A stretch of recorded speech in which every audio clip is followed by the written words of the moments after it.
Saya tadi mendengar pidato dari 3 tokoh puncak Fakultas Hukum. Dan saya sangat serius menanggapinya dan saya sangat memasukkannya ke dalam hati maupun pikiran saya. Dan saya relatif setuju kepada yang dikemukakannya. Nah, ini kan ada acara sinau bareng bahasa Jawanya. Ada 3 kemungkinan orang ngumpul gini nih. Kemungkinan pertama adalah kemungkinan yang paling buruk, yaitu yang ngomong didengerin terus jadi ajaran, terus Anda menjadi pengikut orang yang ngomong. Jadi saya di sini Anda dengerin terus Anda ngikut saya, terus nanti jadi aliran torikot apa aliran terus jadi saya bisa jadi Karl Marx, saya bisa jadi Machiavelli, saya bisa jadi Ibnu Taimiyah, saya bisa menjadi Habib Rizik.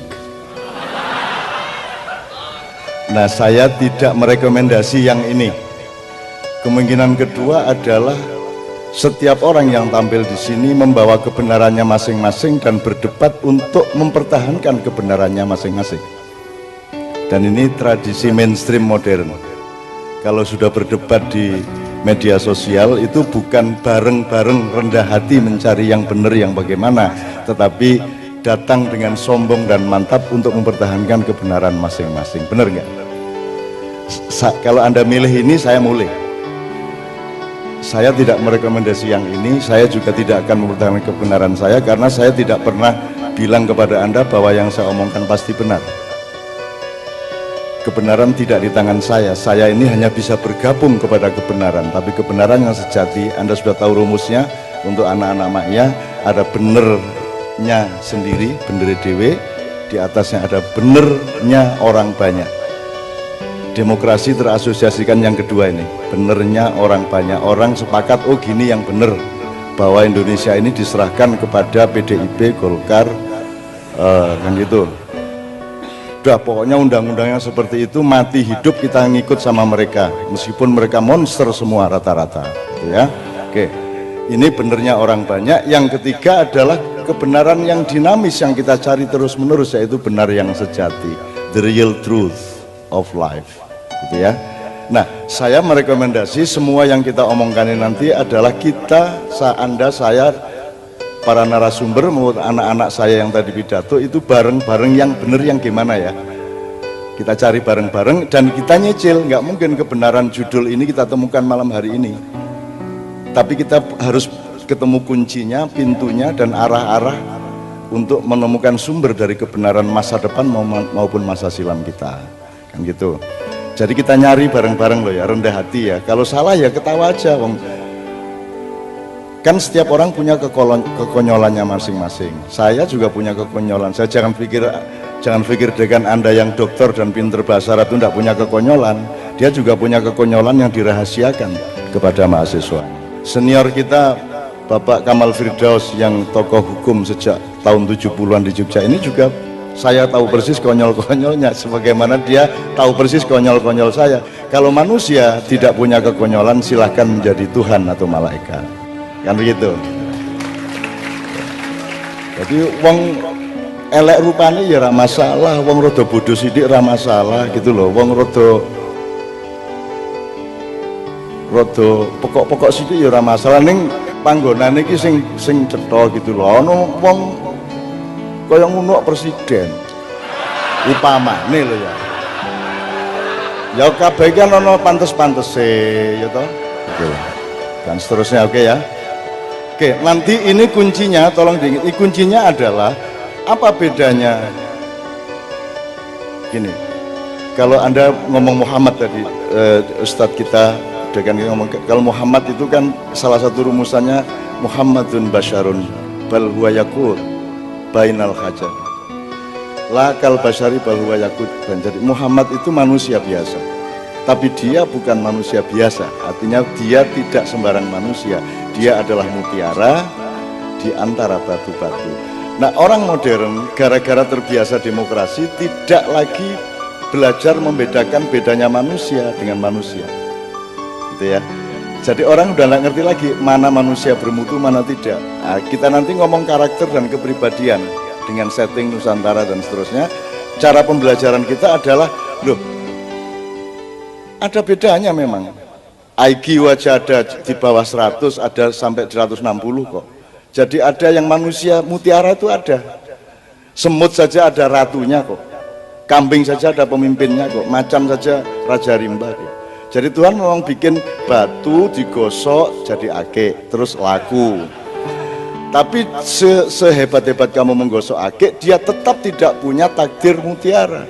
Nah di Indonesia Anda tidak mengerti bedanya mutiara sama batu, dan tidak ada kuliah, tidak ada kurikulum yang mengajari Anda untuk mempelajari manusia, batu yang mana, kerikil yang mana, kerakal yang mana, tembaga, manusia perak, manusia emas, manusia berlian, inten, mutiara. Anda tidak punya wacana tentang itu, sehingga yang menang adalah yang punya uang, yang punya kapital, yang punya modal, sehingga dia bisa ambil batu yang murah terus dicat-cat seperti mutiara, terus diumumkan, dicapreskan, jadi kan begitu.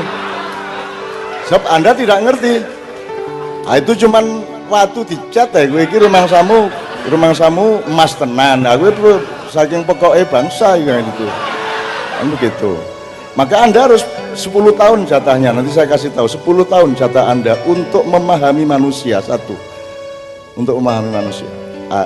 Untuk itu gini teman sekalian, kita akan eksplorasi bareng-bareng, kita nyari kebenaran bareng-bareng. Untuk sesi kedua nanti saya mohon para narasumber maju ke depan, tapi sebelum itu saya ingin duduk bersama para tokoh.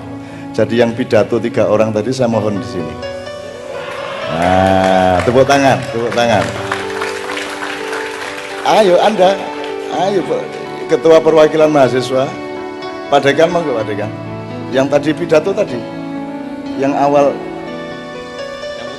ya saya khusus untuk dia saya mohon maaf, saya sebagai keturunan Arab saya merasa nggak enak lah saya di Indonesia. Saya ini Arab bagian Badui gitu. Nah, kalau beliau ini kures-kures sedikit lah, saya Badui. Gimana tadi yang pidato lagi? Fadal. Nah, ini tadi yang bikin puisi juga, yang ada petir. Oke, kalau hujan turun bagaimana? Saya tanya dulu. Lanjut. Siapa yang mengatakan hujan buruk? Hujan itu negatif. Kita pastikan. Kalau hujan negatif, ini menjelang hujan mulia ya kan. Kalau hujan, siapa yang berani hujan-hujan bareng saya di sini? Wani ya. Anda ini khalifah, Anda ini pemimpin rahmatan lil alamin, gak hanya memimpin manusia, Anda memimpin rumput, memimpin air, memimpin udara, memimpin lingkungan hidup, memimpin awan. Sekarang ketika Anda kumpul, semua yang Anda pimpin ingin datang. Tadi air bilang saya di awan, Cak, saya boleh ikut nggak? Monggo, gitu. Akhirnya gerimis lah, ngono ceritanya. Apa hak saya melarang air ikut bersarasehan di sini? Loh, kok air ikut bersarasehan? Loh, kamu tanya riwayat Nabi Sulaiman dengan semut, dengan binatang, dengan semuanya. Kamu tanya riwayat Nabi Ibrahim dengan gunung, Nabi Muhammad dengan gunung. Emang tidak ada komunikasi emang komunikasi hanya antar manusia yang sekolah? Komunikasi kan Anda juga bisa sama batu, sama rumput, sama siapapun kan komunikasi. Kan kalau kesepian tidak punya pacar malam minggu karo kucingnya guyon dhewe kae. Dikanek ngene-ngene ngono ta. Anak kucing ora masalah, ning sing duwe wedhus ki lho. Duwe wedhus ora duwe yang, akhire wedhuse dikeloni ngono kae. Engko metu aswatama ya ta. Oke, bismillah. Oke, saya minta mikrofonnya untuk Mbak, untuk Mas, Mbak. Tadi yang pidato pertama tadi, yang berdiri tadi, Mas. Maju, Mas. Yang tadi pidato yang pertama. Tafadhal antum. Yang tadi pidato pertama apa tadi? Jadi tadi pidatonya kan gini, Mas. Ini tangannya gini.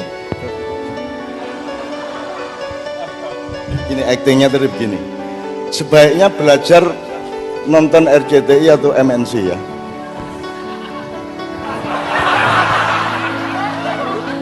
Agar supaya Indonesia bisa menjadi negara maju.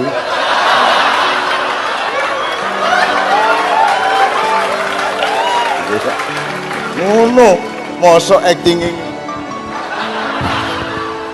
Coba tiru itu. Selamat hari Nyepi. Tangannya ngene iki. Duwike cekel ini. Fadal Ustaz, Fadal ilal amam. Silakan Mas, ayo Mas, Masnya tadi. Saya mau dialog mengenai judul, setelah itu supaya nanti narasumber bisa tidak harus dari awal bicaranya gitu. Ayo Mas. Coba cara meletakkan tangan ya, cara. Gitu Mas. Enggak apa-apa, itu perlu loh. Anek kon dadi presiden pidato ini. Bangsa Indonesia yang saya hormati, ayo apa pidato ini? Mbok kaya Bung Karno, Nehru pernah salah, Churchill pernah salah, Karl Marx pernah salah, semua tokoh di dunia pernah salah, tetapi Muhammad tidak pernah salah. Ngono rek, ngono presiden nih gue, presiden kok ngene. Ya nanti diatasi.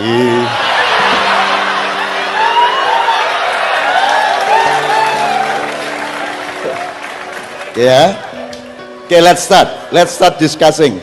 Sebelumnya, sebelum diskusi saya minta, karena bahannya sama dengan judulnya. Ini kan judulnya kita baca lagi, berkepribadian dalam kebudayaan Nusantara sebagai ikhtiar mempertahankan karakter bangsa.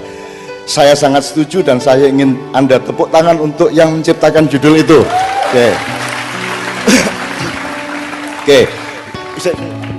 Mas semua menyanyikan ikut Kiai Kanjeng ini semua untuk meneruskan bahwa kita berdiri untuk Indonesia Raya dengan ikhlas, kita berdiri untuk himne UII dengan ikhlas, dan kita melakukan semua pada malam hari ini karena kita akan mengalami zaman baru.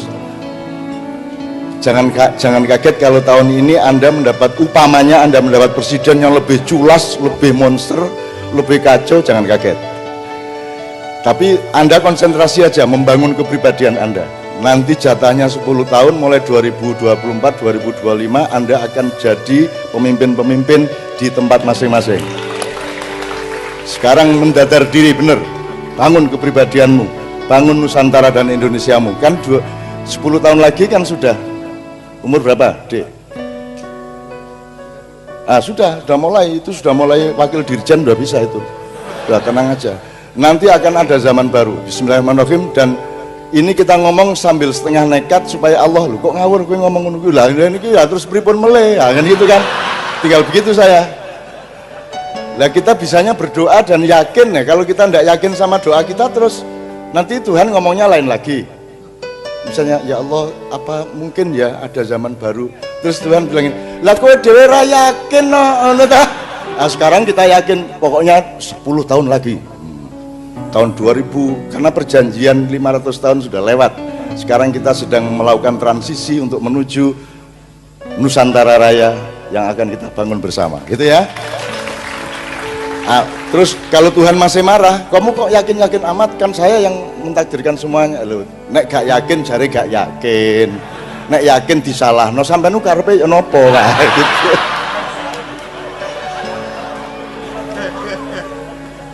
Saya sebagai orang Arab berani seperti itu.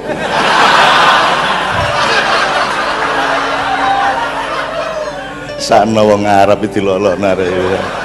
Wis Arab iku wis gak pinter ya kan, dilolokno jari mempengaruhi Indonesia, menghancurkan kepribadian Indonesia. Wis bapak wis gak masalah, wis gak apa-apa lah wis. Kamu kok amat sama Arab, ngapa sih? Nggak apa-apa, nanti kita cari bersama-sama. Kita nggak ada mangkel-mangkelan. Kita ini tidak membenci orang Barat, tidak boleh benci orang Barat. Kita tidak boleh benci Cina, kita tidak boleh benci Arab, dan apapun kita tidak benci. Yang kita cari bersama-sama adalah penataan yang proporsional sebuah dunia baru. Gitu loh, proporsional pada tempatnya. Nah, proporsinya bisa proporsi demokrasi, bisa proporsi budaya, bisa proporsi rasa, bisa juga macam-macam itu proporsinya. Nah, hukum adalah padatannya. Nanti kita akan ngomong bersama mengenai hukum. Jadi ada yang kita butuhkan itu manusia hukum. Tapi kalau Anda ingin mencari manusia hukum, Anda harus bangun dulu manusia akhlak. Kalau Anda tidak akan bisa punya manusia akhlak kalau Anda tidak punya yang lebih tinggi, yaitu manusia takwa. Nah, ini struktur takwa, akhlak, hukum ini kalau nggak dipahami, misalnya kalau di fakultas hukum kan ada filsafat hukum, ada moral hukum, ada akidah hukum yang menjadi sumber dari setiap pasal hukum dan seterusnya. Itu harus kita cari bersama-sama. Aku nggak ngerti kurikulumnya ono ngono tak gak masalah lah. Saya dulu kuliahnya ekonomi ya, saya sebagai calon konglomerat dulu kan jebul kere ya gimana sutenan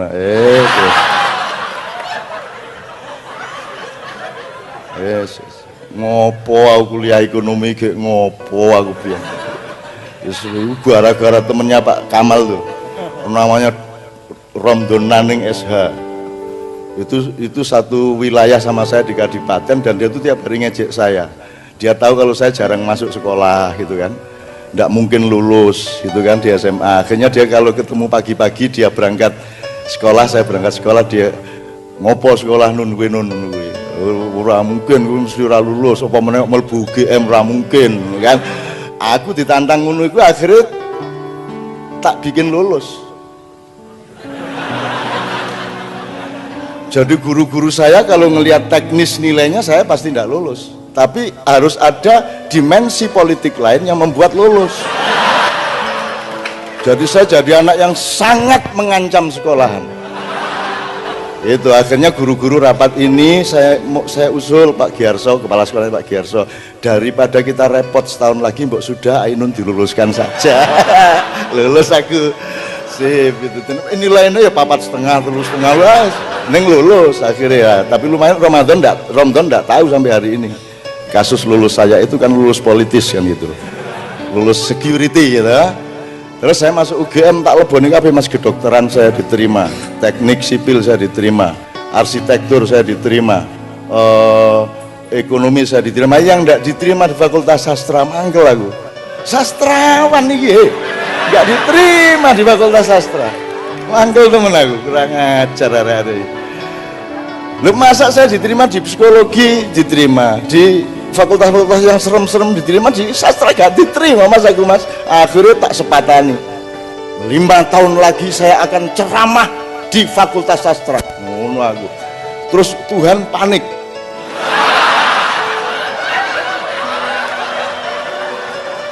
wah ini era tak kabulke ngamuk tenan nih. Wah, akhirnya 5 tahun kemudian saya diundang untuk kuliah umum di Fakultas Sastra UGM. Pas waktunya. Makanya yang nekat, kamu jangan anti orang Arab, Nabi Muhammad orang Arab kamu itu. Oke, bismillah. Yuk kita bareng-bareng nyanyi Padamu Negeri dulu ya Mas Nevi, yuk. Oke, saya pertanyaan pertama, Mas, ini lagu Padamu Negeri ciptaan siapa?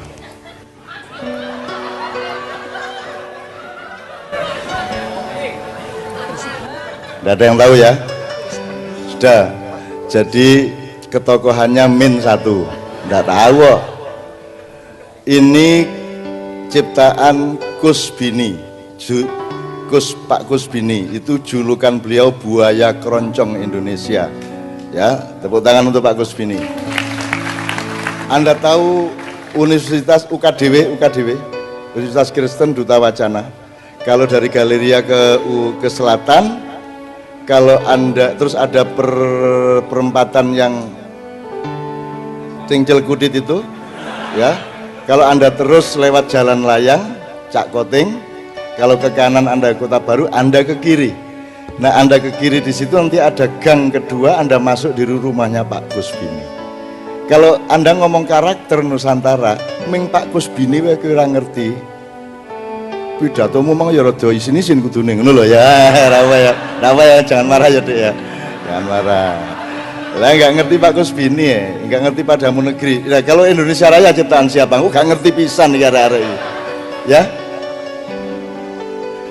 Jalannya pun sekarang jalan Kus Bini. Nah, tolong Anda ingat-ingat kalimatnya Padamu Negeri. Jadi mari kita ngomong epistemologi dan settingnya dulu. Padamu negeri aku berjanji. Negeri loh ya. Kalau Mas, siapa yang mau menjawab pertanyaan Anda apa Anda? Sekarang kalau PNS itu namanya apa? Pegawai. Mas, mikrofonnya jangan jauh ini biar mahasiswa aja. PNS itu kepanjangannya Ya, mikrofonnya saya kasih itu untuk dipakai. Ya, pegawai negeri sipil. Pegawai negeri sipil. Oke. Kenapa bukan pegawai negara? Kok pegawai negeri? Why? Negeri ini gimana nih urusannya ini? Kapan negara, kapan negeri? Kenapa lagu tadi padamu negeri bukan padamu negara? Padamu negara. Kenapa kok negeri? Menurut Anda kenapa kok pegawai negeri sipil bukan pegawai negara sipil? Why? Ini ada hubungannya nggak nanti sama filsafat hukum dan konstitusi?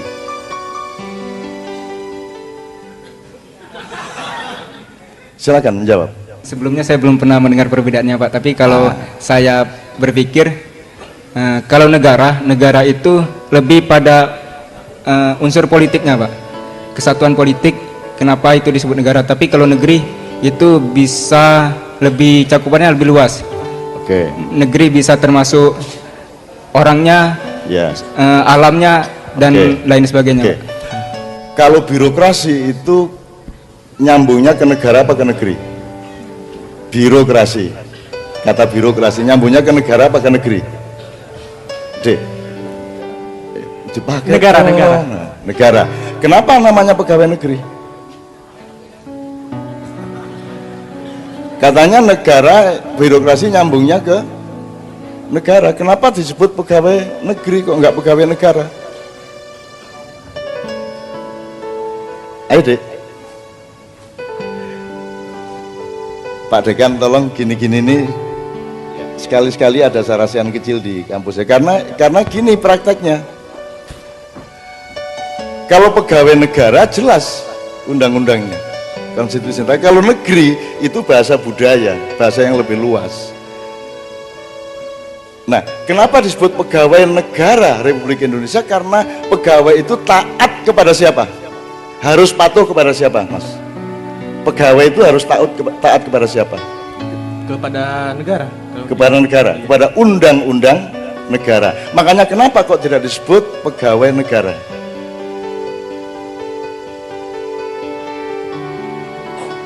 Wong dia harus taat. Apa ada undang-undang negeri, Pak Kamal? Yang ada undang-undang negara. Kenapa? Jadi kalau negeri sama negara tidak diproporsikan secara benar, kita boleh dong mengubah nama Allah. Kan setiap huruf ada kekuatan hukumnya. Pak Muzamil, ini contoh negeri. Ini contoh orang dari negeri Madura. Ya. Dia punya kedutaan besar di Arab Saudi. Jadi di sana ada kedutaan besar Republik Indonesia, ada kedutaan besar Republik Madura. Itu di Mekah ada itu. Anda kalau ke sana nggak usah ke KBRI, KBRM saja. Ya, mudah dapat apa-apa, mudah. KTP bisa dipalsukan, belum gampang. Oke, tak terusin supaya nggak panjang-panjang. Jadi kalau gitu dibiarkan saja pegawai negeri apa sebaiknya dirubah menjadi pegawai negara menurut Anda? Tetap negeri. Kenapa? Saya baru paham terkait perbedaan negeri dan negara ketika negeri itu adalah ketika dia untuk mengabdikan dirinya kepada negeri itu, pada Indonesia. Negara itu adalah sebutan untuk keluar. Oke, saya belok dikit, tetap dalam konteks ini. Itu kalau ada orang kerja sebagai pegawai negeri di kantor kabupaten, dia taat kepada bupati apa tidak? Taat. Bener nggak pegawai taat sama bupati? Bener apa salah? Bener nggak karyawan atau pegawai itu taat kepada bupati, taat kepada gubernur, taat kepada presiden? Taat kepada undang-undang, Pak. Ya? Taat kepada undang-undang. Taat kepada undang-undang. Kenapa bupati boleh mutasi siapa saja begitu dia jadi bupati? Kan posisinya bupati dan pegawai kan sama, yaitu pada posisi harus taat kepada undang-undang. Boleh nggak bupati mecat PNS? Yep. Boleh. Nggak boleh Pak, kalau bupati. Oke, maksud saya gini loh, pokoknya tolong ini diurus ya besok ya. Ini nggak jelas ini negara kita ini, ya. Lah gimana? Apakah ada bupati tahu bahwa dia bukan pemimpinnya di situ, dia bukan orang yang paling berkuasa? Ada nggak bupati yang tahu bahwa dia bukan yang paling berkuasa di kantornya? Ada nggak? Semua yakin dan merasa dia yang paling berkuasa di kantornya. Benar nggak? Salah. Presiden itu tahu nggak bahwa dia tuh TKI nomor 1, tenaga kerja Indonesia diupah oleh rakyatnya? Tahu nggak dia? Jadi kalau sebutan RI 1 bener apa salah? Masuk akal nggak RI 1? Nah, tolong diurus ya, gitu-gitu ya, gitu ya. Ini cuma contoh aja kok, cuma contoh aja. Jadi nggak harus diselesaikan malam hari ini. Kalau saya, kata negeri itu menjadi alat mengkamuflase di mana pegawai akhirnya tidak taatnya itu kepada undang-undang tapi taat kepada atasan. Bener nggak taat sama atasan? Salah. Anda pelajari birokrasi di Jerman, di Inggris, dimanapun tidak ada yang namanya taat sama atasan.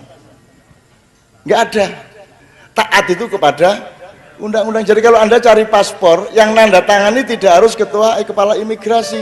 Kalau Anda bikin KTP, yang nanda tangani tidak harus camat, tidak harus bupati. Tukang sapu di kantor kecamatan boleh menandatangani.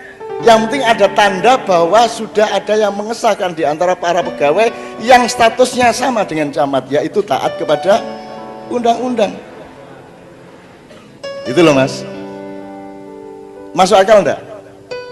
Jadi kalau Anda nanti dicegat polisi, mana KTP-nya, bilang, loh saya yang tanya mana KTP saya, ngono. Polisi, pemerintah itu kita bayar untuk nyatet siapa kita. Kita kasih biaya untuk beli kertas, beli printer segala macam untuk nyatet siapa saya. Jadi kalau Anda dicegat di jalan, mana KTP-nya? Saya bilang, sopo aku ayo. Dia harus tahu rakyatnya. Dia harus tahu rakyatnya siapa. Maka harus punya database. Punyakah birokrasi Republik Indonesia database yang benar mengenai rakyatnya? Punya apa enggak? Catatan tartil, detail mengenai rakyatnya, punya enggak? Belum tentu. Kalau Anda beli SIM card disuruh ngisi, bisa enggak Anda ngisi nama gendul, alamat iki, bisa jalan enggak SIM cardnya? Jadi itu aturannya beneran apa pura-pura? Nah, tolong dibenahi Pak. 10 tahun lagi enggak boleh yang begini-begini, ya? Ya jelas ya. Kamu ketua DPR ya? Ya toh? Oke. Ini contoh, selebihnya banyak sekali hal-hal yang, jadi misalnya pemahaman mengenai KTP, paspor, itu bukan rakyat yang butuh KTP, pemerintah yang butuh ngerti siapa rakyatnya, dia punya identifikasi, terus dia yang harus nyatet, malah kita yang disuruh melamar untuk bikin KTP. Lah gunanya awakmu tak upah itu gaya apa? Kok ini gaya nyateti aku hari ini. Masa ana boro ndek omah bose teko, mana KTP-nya? Loh, kan iku boroh kowe malah takon aku. Tapi jangan langsung dilakukan besok pagi, ditonyo temen kan. Wong polisinya yang ndak paham, wali kotanya ndak paham, presidennya juga ndak paham. Mau bagaimana? Wong panjen ndak paham semua, sehingga mereka semua insya Allah tidak ada yang masuk neraka.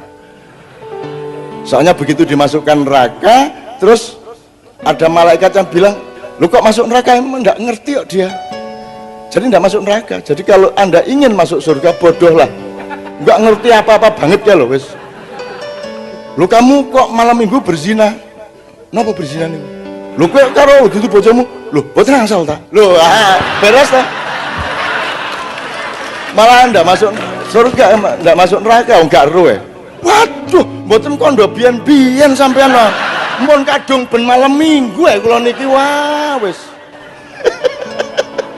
Oke ya. Oke, satu tahap lagi sebelum kita masuk. Saya minta satu nomor lagi. Oke, yang bikin judul ini siapa Mas? Saya yang menciptakan judul ini. Soalnya aku seneng banget. Bersama-sama Madura kan? Anda orang Madura bukan? Oh Bengkulu kok bersama-sama? Kok orang Madura kan? Ini bersama-sama. Orang Madura itu pokoknya salah tingkah kalau sudah ada dua kata sama Mas. Turunto jadi runto jadi turunto gitu.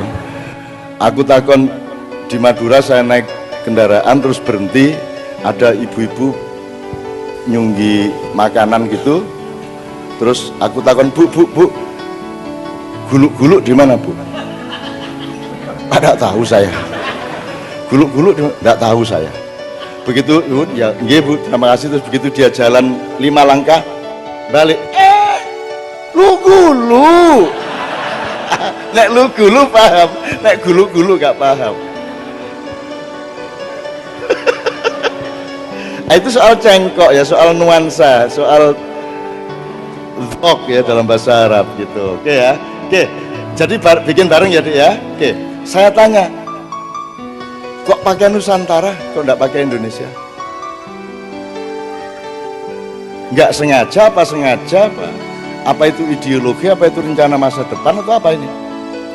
Kok kebudayaan Nusantara kok enggak Indonesia, kamu enggak ngakuin Indonesia apa bagaimana? Atau sekedar istilah? Anda boleh menjawab meskipun tidak saya tanya, Anda langsung ngomongin. Jangan terlalu merenung di Indonesia. Selak pecah Golkar. Ini loh, pecah Golkar ini. Karena Anda terlalu banyak merenung itu apa? Ayo Dek, why Nusantara? Why did you choose word Nusantara, not Indonesia? Kenapa kami pilih Nusantara? Karena menurut kami nilai-nilai yang ada di Indonesia itu telah lahir sebelum Indonesia itu ada. Jadi makanya kami pakai kata Nusantara. Gitu ya. Jadi nilai yang asli, real, historis itu Nusantara. Jadi Nusantara sebagai sebuah fakta sejarah gitu ya. Iya. Oke. Berarti Anda kalau saya ganti Indonesia mau enggak? Kalau di sini saya ganti berkepribadian dalam kebudayaan Indonesia, boleh enggak? Sing cetha. Boleh enggak? Biar lebih pilih Nusantara, biar kita lebih paham apa itu, paham nilai-nilainya dari dulu gitu loh Pak. Iya. Ada bedanya enggak Nusantara sama Indonesia sehingga sengaja atau tidak sengaja Anda pilih Nusantara? Ada bedanya enggak? Ada beda, karena pas Indonesia terbentuk itu tidak hanya dari orang-orang Nusantara aja, tapi sudah bercampur kayak Cina, Arab, maka terbentuk Indonesia gitu. Yang waktu Nusantara nggak ada Arab? Enggak, Nusantara itu kata yang menyatakan orang-orang yang dari dahulu telah ada di bumi Nusantara. Anda dari mana? Anda dari mana aslinya? Selatan, Pak. Sumatera Selatan. Menurut Anda ini asli Nusantara apa enggak? Lihat wajahnya. Kalau yang dimaksud Nusantara itu belum ada Cina, belum ada Arab dan lain sebagainya. Ini saya nggak cari kebenaran sekarang, ini ganggu aja supaya Anda besoknya mikir gitu loh ya. Nah, kalau Palembang itu mesti ada hubungannya sama Putri Campa loh, Raden Patah aja blasteran Jawa Cina kok. Lah kalau lihat wajahnya masuk gini Jawa. Ini mesti rada Cina-Cina dede. Cuman karena tidak keriting pasti bukan Arab. Makanya dia tidak masalah kalau kebudayaan Cina mengkooptasi kebudayaan Indonesia, yang dia marah itu yang Arab kan gitu kan. Kira-kira ngono loh. Iya ya. Guyon Rek, tapi serius ya toh. Oke, tapi pokoknya intinya ada bedanya ya Indonesia sama Nusantara. Bedanya. Jadi Anda tidak memperbolehkan kalau ini diganti kebudayaan Indonesia. Tuh, Mas. Boleh enggak ini? Secara akademis, secara substansial, boleh enggak diganti kebudayaan Indonesia? Ayo yang tegas. Enggak boleh Mas. Sudah setuju sama Anda Mas. Nek ngomong boleh, cegat dalan. Ya. Nah sekarang Anda sudah paham belum Nusantara itu? Sejak kapan? Kalau Indonesia itu gini, Mas. Misalnya nanti Anda namanya tadi siapa? Hari. Yang ngasih nama? Oke, kalau yang ngasih nama Pak Lurah boleh enggak?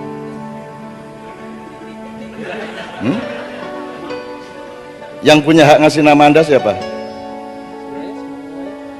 Punya hak. Sik to mikrofon iki tak dol lho ngene carane. Oke, yang Anda namanya Hari. Iya. Oke, yang ngasih nama Anda Bapak. Sebenarnya siapa yang punya hak urut-urutannya, Bapak Ibu. Tapi kalau Bapak Ibu minta Pak Lurah boleh juga, tapi kan tetap harus ditandatangani oleh Bapak Ibu. Jadi sebenarnya hak otoritas primer untuk ngasih nama adalah pada orang tua. Benar. Sekarang saya tanya, siapa yang ngasih nama Indonesia? Sopo? Mbahmu, bapakmu, tatonggomu, Ya, siapa?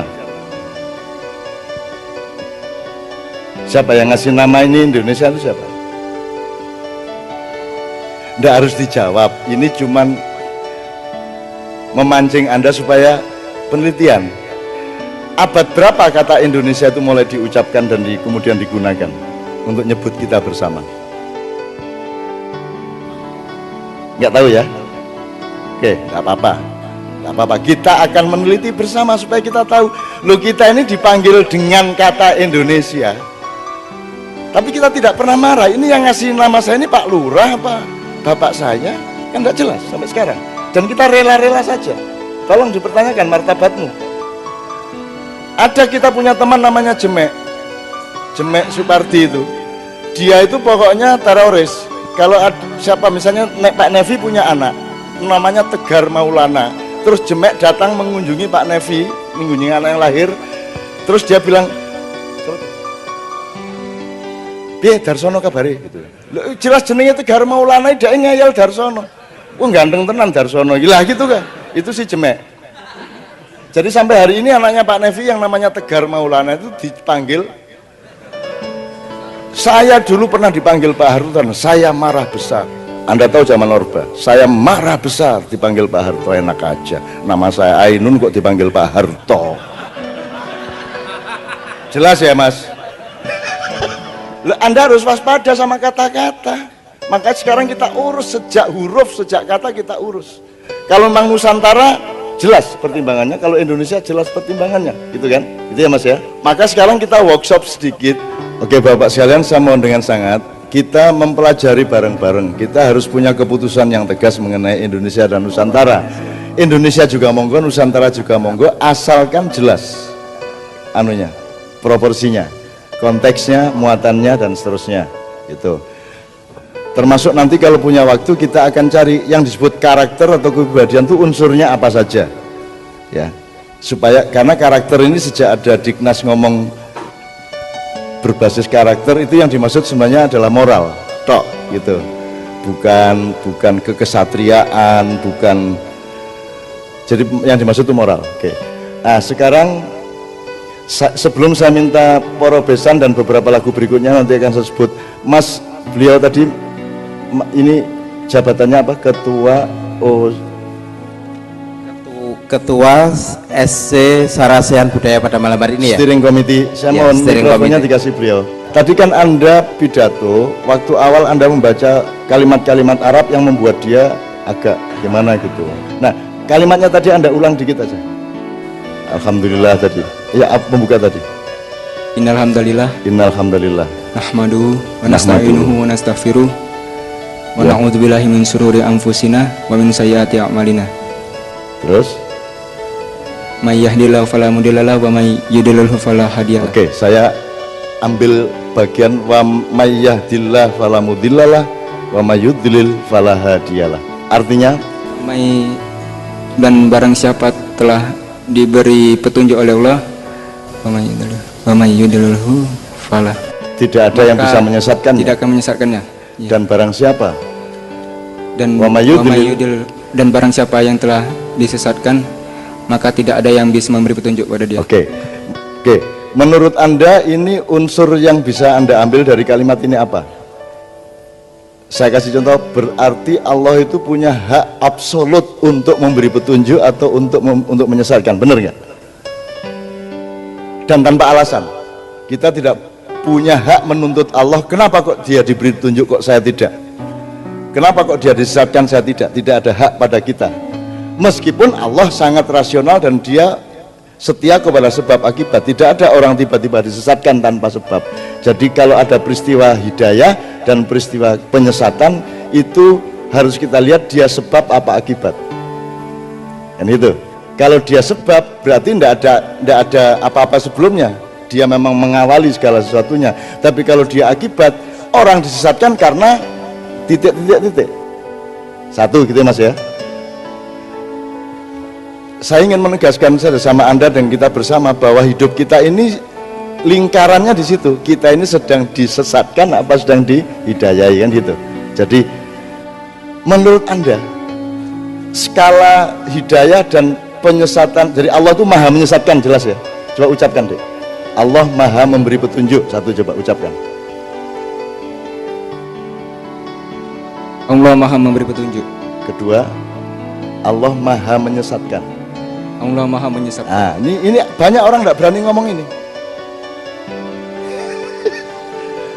Karena bingung loh, kok Allah menyesatkan. Dulu pancen ngono kuwi ya kayak iki. Itu diucapkan di setiap khutbah Jumat. Setiap hari Jumat kita mendengar itu dan tadi diulang sama dia dalam pidatonya. Jadi Allah itu maha menyesatkan. Namanya dalam bahasa Arab, dalam Asmaul Husna nama Al-Mudhil. Allah yang maha menyesatkan. SBW. Nah orang gelem metuwa. Kamu jangan ikut Allah, kamu cari partai lain. Tapi juga jangan tinggal di buminya Allah, kamu cari galaksi-galaksi yang kira-kira bukan bikinan Allah. Kono mau daro dhewe kono rono kono kowe. Itu. Jadi Allah juga maha menyesatkan. Saya tanya iseng dikit saja, kan skalanya bisa seseorang, bisa sebuah keluarga, bisa sebuah masyarakat, bisa sebuah negara, bisa raja, bisa presiden, bisa lurah, bisa siapa saja, kan berlaku universal.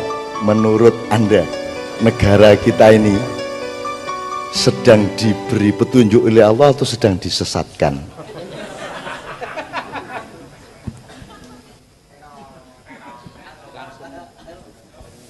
Disesatkan. Agak keras. Disesatkan. Disesatkan. Artinya presidennya itu presiden kesesatan. Demikian juga DPR-nya, parpolnya dan sebagainya. Atau ada potensi disesatkan, ada potensi dihidayai. Kan ada variabel-variabel. Ada plan A, plan B, plan C, ada opsi 1, 2, 3. Tapi mainstreamnya atau primernya disesatkan menurut Anda gitu ya. Nah, jadi Anda mau nggak meneruskan kesesatan ini? Nggak mau. Oke, jadi malam ini kita harus punya pemikiran yang jelas, landasan keikhlasan yang jelas, dan setup masa depan yang jelas bahwa kita tidak akan meneruskan kesesatan ini, sehingga kita harus membuat sesuatu berdasarkan petunjuk Allah. Kan gitu ya, Dek ya? Sip. Untuk itu studinya harus benar-benar mateng. Harus ngerti yang disebut Nusantara itu sebenarnya apa, Indonesia itu apa, dan seterusnya harus mateng. Anda mahasiswa, Anda harus melakukan penelitian terus menerus. Jadi menurut saya di luar kewajiban akademis Fakultas Hukum, ada baiknya ada kelompok-kelompok yang studi itu untuk S2, S3. Jadi Nusantara itu misalnya dimulai tahun berapa, abad berapa, ketika jadi misalnya Islam datang ke sini itu menghancurkan Nusantara atau kerja sama-sama Nusantara. Itu kan harus dihitung. Islam datang ke sini abad berapa? Mas mikrofon. Abad ke 12-13. 12-13, oke. Bagaimana kalau ada situs kuburan Islam bernama Fatimah abad 7? Gimana? Ya, sepengetahuan saya yang sudah baca, emang ada beberapa teori tentang masuknya Islam. Ada yang awal, pertengahan sama. Gini, bagaimana kalau suatu hari Anda menjumpai resources, manuskrip yang mengatakan bahwa Sayyidina Ali bin Abi Thalib itu begitu Abu Bakar jadi khalifah, dia minggir dari Arab dan tinggal di Pulau Jawa sampai ke Sumbawa selama 13 tahun. Piye nek wamane ana ngono njur kowe piye, ayo. Makanya dongeng mengenai dan cerita mengenai Bagendo Ali, Hasan Hussein itu sangat populer di Madura, di mana-mana, karena Ali dulu jangan-jangan tinggal di sini 13 tahun. Yang paling lama di Menturo, Jombang, tempat saya itu. Ya aku wani ngomong ngono soalnya udah ono penelitian ya toh. Kira-kira jangan kaget. Jadi Islam sudah datang ke sini bahkan sebelum Rasulullah meninggal dunia. Islam sudah datang ke sini dan seterusnya. Itu kita teliti, bukan saya bilang saya benar loh ya. Ini kita teliti bersama, kalau enggak kita salah sangka nanti. Menurut Anda Nusantara sama Indonesia lebih tinggi mana peradabannya?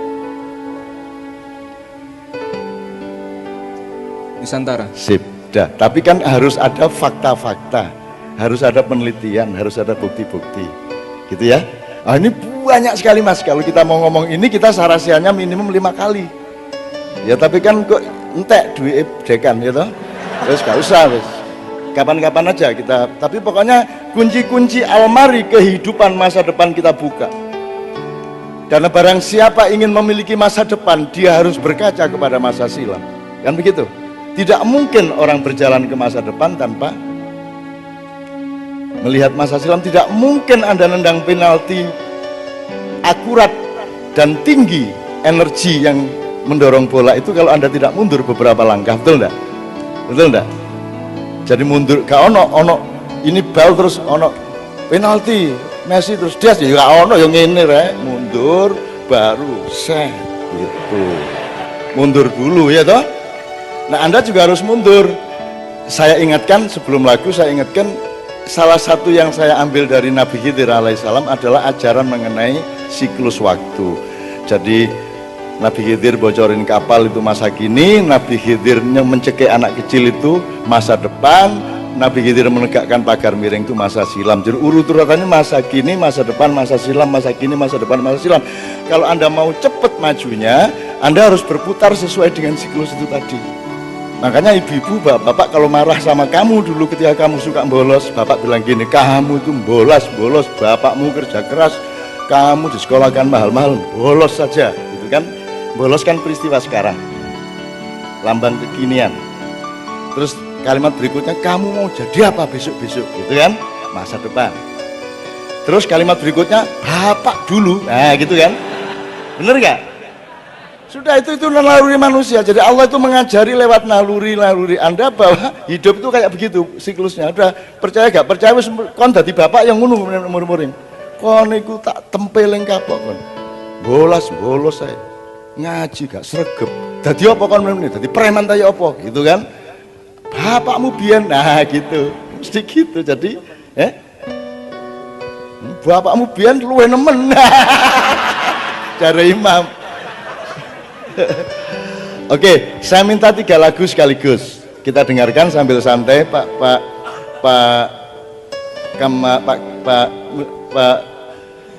Kamal Firdaus, tolong dikasih asbak. Nanti saya numpang karena beliau ini orang yang sudah kenyang dengan yang fana. Fana itu sesuatu yang sifatnya sementara, harta benda, jabatan, eksisten itu fana. Nah, beliau ini sudah bako. Bako itu tembakau, ya, tembakau. Dan orang untuk mencapai tembakau itu harus jalannya adalah khofiyah. Khofiyah. Kalau tidak ada khofiyahnya, tidak enak tembakaunya.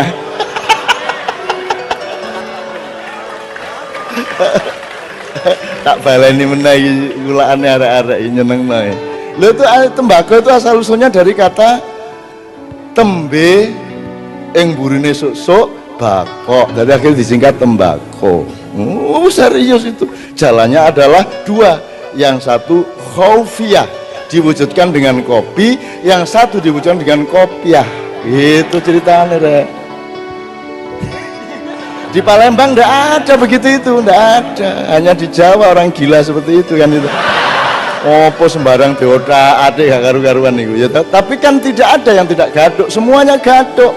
Yang namanya tauhid itu adalah ketemunya penyatuan antar segala hal di dalam kehidupan dan akhirnya menyatu semuanya dengan yang maha satu, yaitu yang maha tunggal, yaitu Allah Subhanahu wa taala. Ya.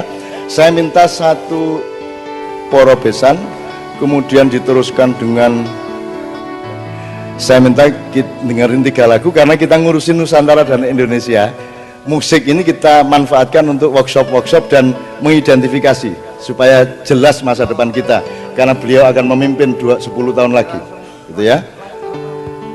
Yang pertama saya minta masing-masing mengamati ini. Anda lihat setiap bunyi nanti Anda identifikasi ini lagu Indonesia apa lagu Nusantara gitu ya.